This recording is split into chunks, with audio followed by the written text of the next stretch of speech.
Okay, so the students were feeling dejected by staff and student leadership at the Gender and Sexuality Alliance. They were dead set on getting a fresh start, creating a space where LGBTQ plus students could feel safe and affirmed.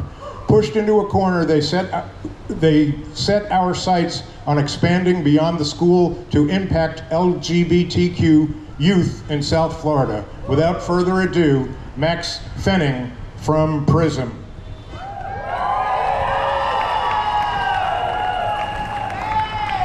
How we feeling? Come on, how we feeling?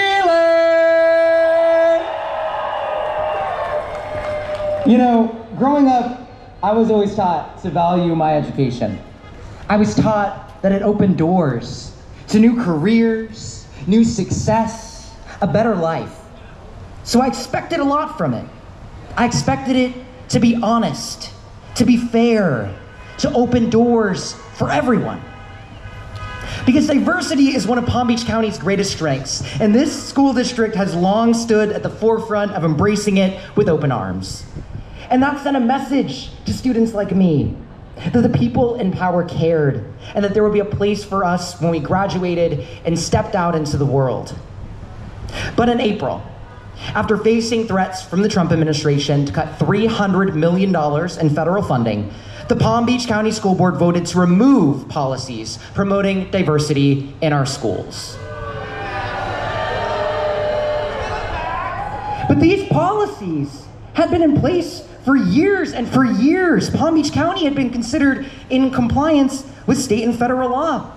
And those state and federal laws haven't changed since the last school year. The only thing that has changed is the return of our country's biggest bully, who has so unceremoniously wreaked havoc on our education system like a bull in a china shop. Now, he is literally threatening to take the school lunch money of people he doesn't like. But Donald Trump's threats don't hold weight. As much as he would like it to, the mere stroke of his Sharpie doesn't change the law. And 3 federal judges have now affirmed that he cannot withhold funding from school districts who refuse to comply with these childish demands.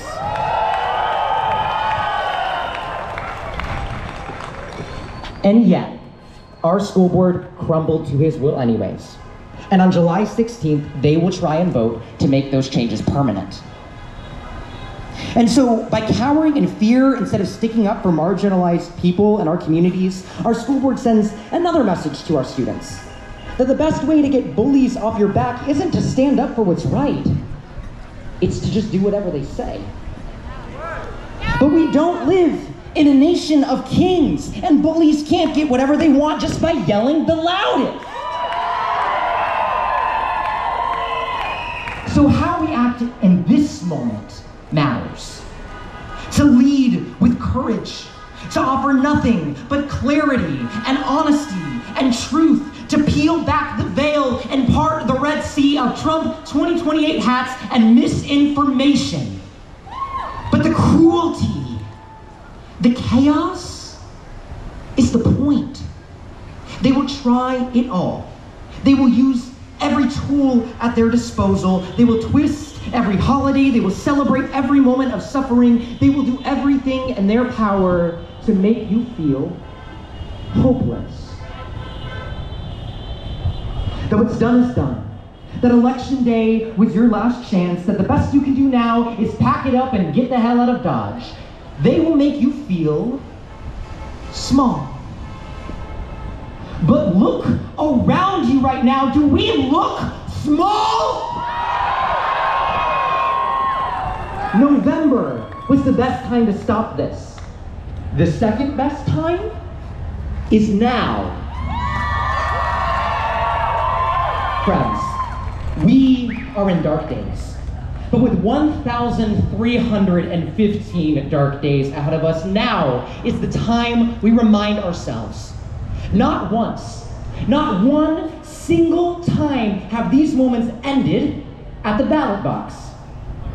So go vote, but know that justice comes from more than a slip of paper. Justice for the mother looking for a better life for her children only to see them torn from her outstretched arms. Justice For the trans person trying to concentrate on algebra while holding in their piss because they're worried about getting written up if they use the right bathroom or getting assaulted if they use the right bathroom. Justice! With a black or brown neck under the boot of someone who has only used justice as a tool for oppression and somehow finds it within themselves to call it safety or lawful or orderly justice.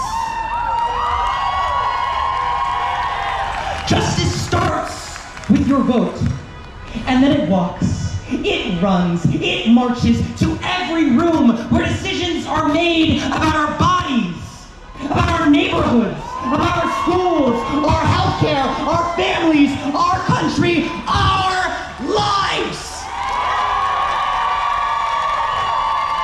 Rooms like your city council, your county commission, your school board, all the way up to Tallahassee, onwards to DC, and hell, right back down to your HOA. You start somewhere, you'll go anywhere, you be everywhere.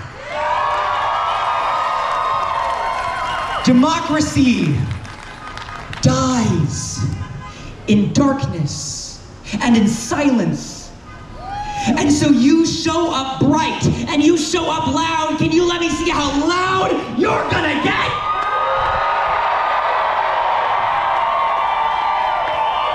Show me what democracy looks like. Show me what democracy looks like.